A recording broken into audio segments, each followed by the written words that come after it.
बकरी के लेकर जल्दी से भाग जाइए मालिक। बाहर में गाड़ी रेडी আছে আর আমি কুত্তার বাচ্চাকে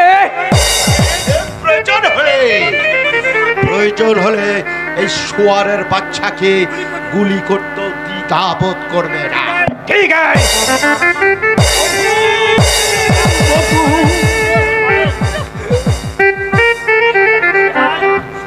ভাই, এই বেশ ভালো হলো। আমার বেলাটা ক্যান্সারে নিশ্চিত মৃত্যুর আগে আমাকে খুন হতে হলো। তুমি সখীকে ওই শয়তানের হাত থেকে বাঁচাও। আমার তোমার কাছে একটাই অনুরোধ, তুমি সখীকে বাঁচাও।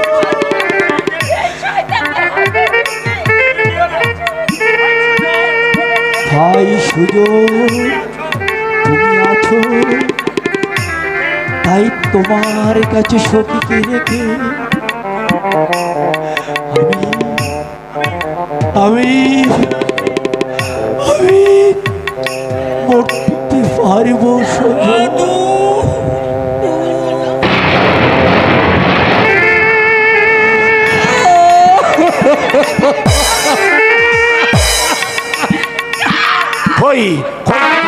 কোথায় টাইগার?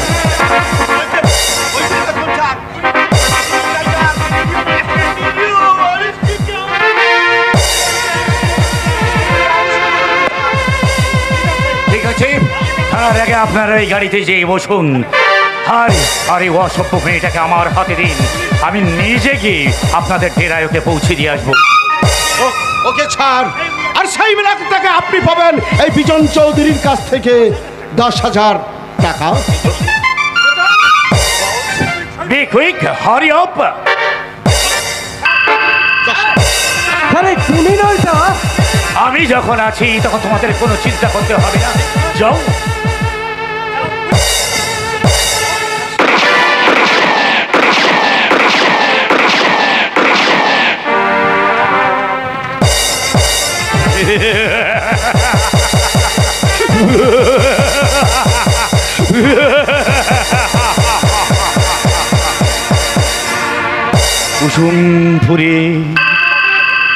কুসুমপুরীর নিভৃত নির্যাতিত সৌরভ আজ থেকে মিথ্যাবাদী, আজ থেকে হয়েছে টাইগার।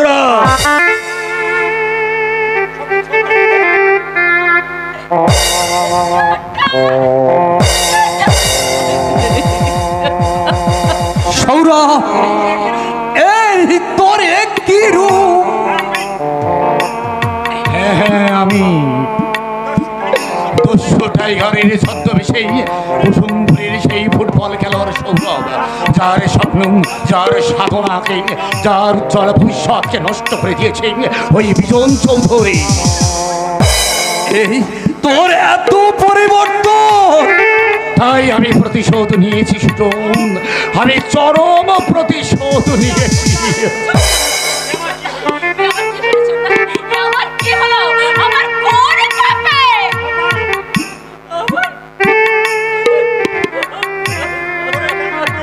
তোর এইখানের উত্তর আমার জানা নেই বোন।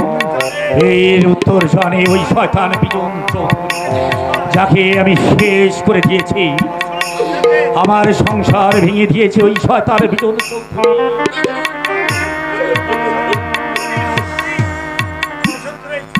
বোন, আয় বোন। সৌরভ, এই তুই এত নিষ্ঠুর হলে কি করে বন্ধু? তোর কথার জবাব আজ আমার কাছে নেই বোন, তবে আমি শুধু জানি আমি বদলা নিয়েছি, আমি প্রতিশোধ নিয়েছি, চরম প্রতিশোধ। করবে না তাহলে গুলি করব।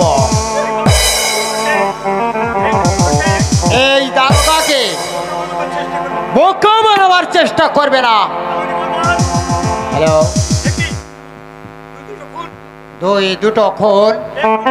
কে খুন করেছে? আমি না না না, একটা খুন দারোগা সাহেব, একটা খুন আমি করেছি। দুটো খুনই আমি করেছি। সৌরভ, যখন দেখলাম আপনাদের মতো কিছু পাঁচটা কুত্তা ওই বিজন চৌধুরীর পাশে ঘুরে বেড়ায়, তখন আমাকে নিজ হাতে আইন তুলে নেওয়া ছাড়া আর কোনো উপায় ছিল না।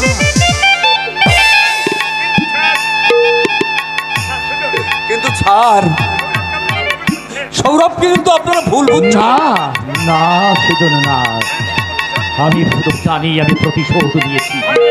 ভয় নেই অফিসার, আমি পালাবো না, কারণ আমার জীবনের সবচেয়ে বড় স্বপ্ন আমি পূরণ করতে পেরেছি।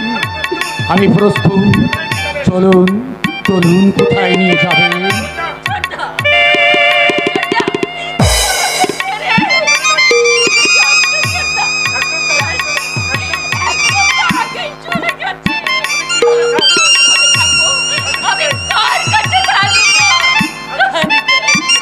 কাঁদিস নে, কাঁদিস নে বোন, কাঁদিস নে।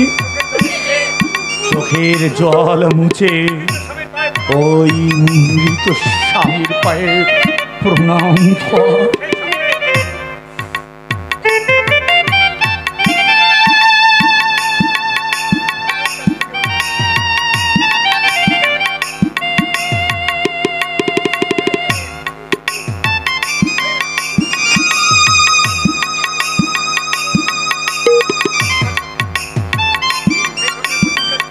বললে আর সেই সঙ্গে এই মধুর কাছ থেকে অনুমতি নিয়ে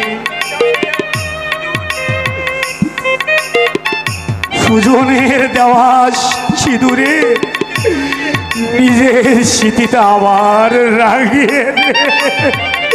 এসো এসো ভাই সুজন, সখীকে আমি তোমার হাতে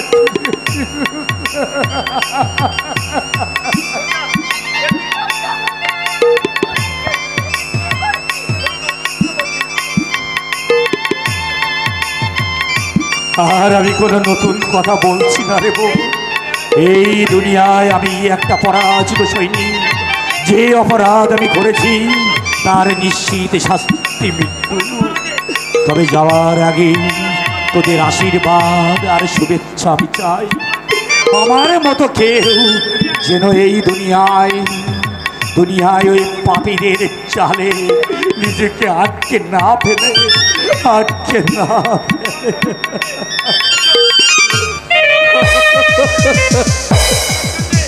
আমার দাদার জন্য তোদের সংসারটা তছনছ হয়ে গেল বন্ধু, তুই ক্ষমা করে দিস। ক্ষমা তো অনেক আগেই করেছি ভাই। তুই আমারে হতভাগে বোনকে গ্রহণ করে নতুন করে জীবন গড়ে তোল ভাই। গোটা পৃথিবীটাকে তুই দেখিয়ে দে আজ এই ঘুমধরা সমাজকে নতুন করে নতুন আলোর পথ দেখাবে, নতুন প্রজন্মের নতুন মানুষ। ঠিক বলেছ। একবিংশ শতাব্দীর মানুষ এই গন্ধরা সমাজের কাছে উত্তর চাইবে এই দুর্নীতিগ্রস্ত প্রশাসনের কাছে। কি বলতে চাও তুমি? আমি বলতে চাই, আজকের এই শিক্ষিত সমাজ বাবা মাকে অতি বোঝা মনে করে। মেয়েরা শালীনতা ভুলে স্বেচ্ছাচারিতায় গা ভাসিয়ে দিয়ে শ্বশুর বাড়িতে এসে সংসারের দেবতা দেবী শ্বশুর শাশুড়িকে তারা দাসী মনে করে। অর্থের লোভে ভুলে যায় যে তাদের একদিন শাশুড়ি হতে হবে। আমিও দেখে যেতে পারলাম না, কিন্তু আমার আশা সুজন সখীর মতো নতুন প্রজন্মের নতুন মানুষ পারবে এই সমাজটাকে নতুন করে করতে। দু হাত দিয়ে সমস্ত আবর্জনা সরিয়ে নতুন যুগের সৃষ্টি করতে।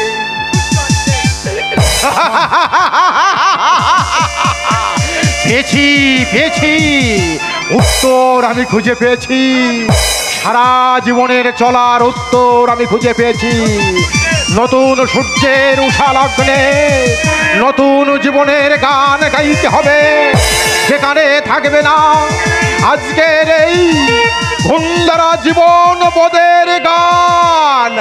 বাবু গো, মা রেখেছি মাইনে করে, বউ রেখেছি পায়ে